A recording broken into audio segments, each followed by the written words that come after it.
If you haven't learned anything from Shedeur Sanders NFL Draft, well, I'm going to tell you something right now. You living under a rock. My man just went to the Cleveland Browns. Believe the fourth round? I'm going to tell you something. This is a rude awakening to someone's ego. For moving forward, it's letting you know that Sanders is put on notice to know that you are not bigger than a game. It's sad that he had to go this far in the draft, but we all know what it is. And at the end of the day, it made me also realize that in life, if you don't own it, you can't control it. And if you can't control it, sometimes you got to fall back and play your position. And this is a time in your life for many people to kind of recognize what is going on with the powers that be. It's not the thing that you're trying to switch code or you're trying to change up and be fake. But it's not about being fake. It's about understanding that who's in charge. And a lot of times you can think you're in charge, but you will be humbled to know that if you don't own this, you're not demonstrating to us that you're going to be running things. You're not going to be running anything. And this is to show you he was definitely put on notice. Think about it. The first day, we knew he was going in the first round. We knew. Problem is, we thought we knew. NFL lets you know right away. This is what's going on. But they leave you in the background because they have you thinking that he wasn't going to get drafted. To the point, even Shannon even said, I don't know. It's all the way in the fourth round, and we going on the fourth day, and we're looking at the draft like something's off. Matter of fact, I think it might have been the third day, whatever. You know what I'm saying? But it made you understand that you're not running things. You are not in charge, and this is definitely something for a lot of people to pay attention to. Because if you look at any sports, think about it. I remember when Ocho, when he went to the Patriots and he got into something, we looked at him as, yo, he about to get a ring. Right away. Soon as something happened, they disposed him and threw him out the league like he wasn't nothing. Even though, at the end of the day, people get into stuff. But at the end of the day, they don't give a damn about what you went through. They care about the status quo. They care about the dollars. They care about what makes sense to them. And if it makes sense to them, it's going to make sense. It doesn't matter what you feel.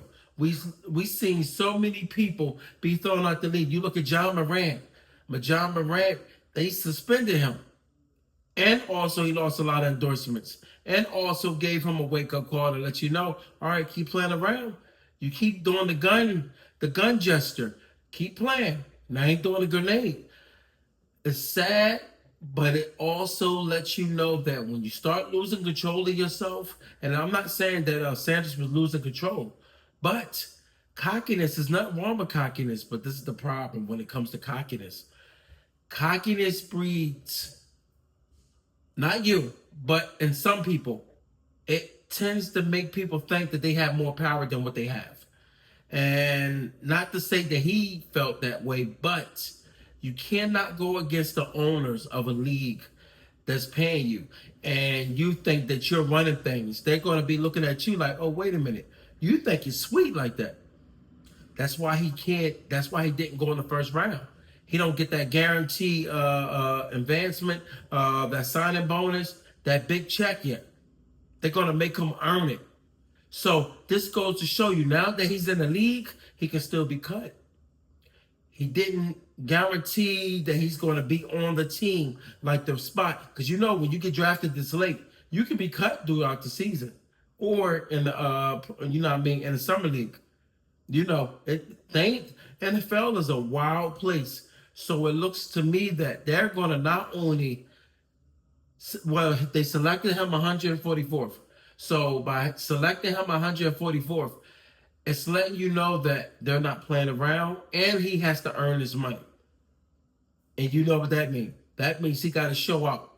He got to show his tail. So now we're sitting back now. Now we waiting on his brother. Shedeur just went, of course, we know that, and now we're waiting on his brother, Shiloh. So, yo, this is wild. It The world is definitely put on notice, and it's a world display. To say Dion F around, you will find out.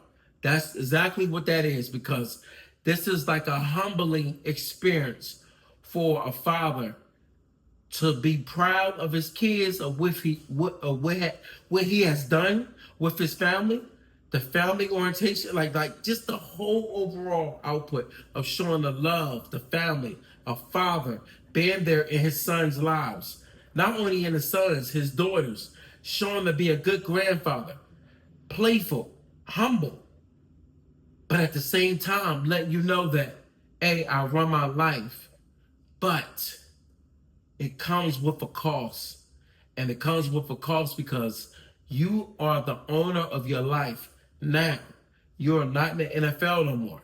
And I'm talking about Dion. That's what they let you know as Dion. You're not in the league no more. You don't run this. You don't have the power that you think you have. But at the same time, it still does not minimize the man that he is and the stand-up guy that he is. But at the end, it shows you that your son is a separate entity from you, which he is. Because once he's in a league, he's no longer under the leadership of his coach, which is Coach Prime. Remember, he's dad off the field, but when he's on the field in Colorado, he's Coach Prime. That is no longer the outcome now. That's basically what the NFL is stating to him. No matter how you look at it, I don't care how anybody feels. You know that when you are adult, when the cops come, your mom, your dad can't do nothing for you. All they can do is pray for you, pay for a lawyer for you, but you are in the hands of the state. And when you look at his sons, they are in the hands of the NFL. And if they don't abide by the rules, meaning once they are in the NFL, which they are selected, they have not edged in stone their place yet. They are just selected. Shedeur is now a Cleveland Browns, which is going to be a tough task because we already know what just happened with Winston. They signed this man to 200 some odd million. I'm gonna tell you right now, I don't know for sure, but I do not see them putting all that money on Shedeur right now, right out the bat. I see them using him for a training phase to see how good he is in the NFL. His first year. Believe me, they're gonna use his first year. They're not gonna let him. I don't look. No matter what anybody thinks, right now he has a bullseye on him. And what they're going to do right now is, from what I think they're going to do, I don't know, but from the looks of things, from what Watson, I'm sorry, I said Winston. Watson, damn, both of them was on the team anyway. Winston was on there. He played pretty good. We already know about him. You know, put the W. But Watson, he had more allegations than a little bit. You know what I mean? They said that boy was touching the cabbage back kid. Like, yo, they made you believe the dude was getting all these massages and doing all these things. We know that wasn't true. But at the end of the day, remember with him, when he was with the Texans, he decided he wanted to switch homes. And the Texans refused to let him go. And what happened with Watson? They was like, oh, you think it's a joke. You're not going nowhere. And when he showed that, yo, I'm in charge of me, they let him know, okay, you are. Let's see how far you're going to go now that you're in charge of yourself. All of a sudden, an allegation, it was one. The next thing you know, it was two. Then two went from quadruple to 12. Then from 12, come on, man. Like, come on. Ain't nobody dumb. But we know what goes on in the world today. It don't matter what's true or false. It matters how do the public perceive you, And how can you get yourself out of this jam? And next thing you know, he went downhill. Went downhill because they killed this. They killed this. You know what I mean? They killed this drive. Any man can fall short when you start putting all these obstacles to go through, when you got the world looking at you in a totally different light, even when people even know that wasn't true. Or should I say, nothing was ever proven, but it don't matter. Once you put that on somebody's back, it's hard to get that monkey off. I'm sorry. So when you're looking at Shedeur right now, he is definitely going to be the test dummy for Cleveland. So I'm going to say this. Power to Shedeur. Now I'm looking for Shiloh. See where he going to go next. But, man, much love to Dion, man. I'm a father.